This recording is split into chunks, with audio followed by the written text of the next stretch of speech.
Bah ici, qui ne connaît pas Saint-Dominique?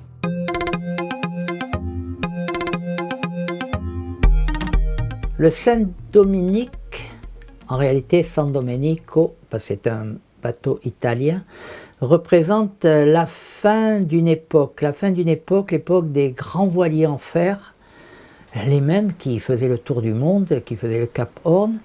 Le Saint-Dominique était vraiment un bateau énorme, un voilier. Pour les voiliers, c'était un des plus grands voiliers de la fin de l'ère de la marine à voile. Il n'avait pas de moteur.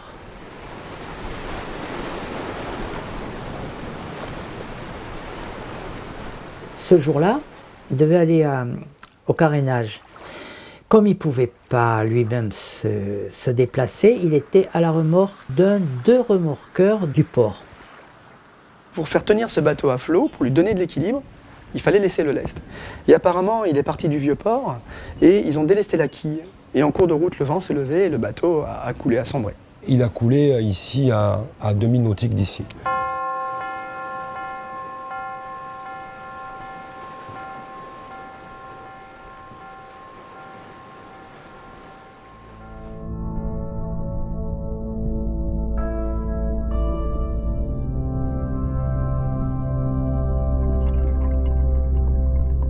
Actuellement, le San Domenico est une grande carcasse vide.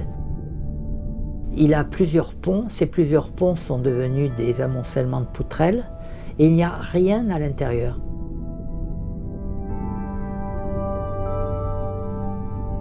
On peut descendre dans le bateau, on peut passer à l'intérieur sans risque parce qu'il est très ouvert. Ce qui est impressionnant, c'est que là, par contre, on a affaire à une grosse infrastructure.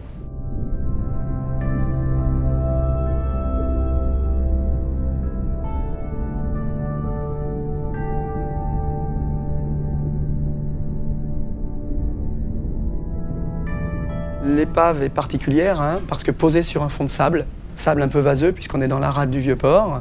Donc les plongeurs en général descendent dessus, en font le tour, descendent un peu dans les cales, vont jouer autour de la coque et puis remontent tranquillement.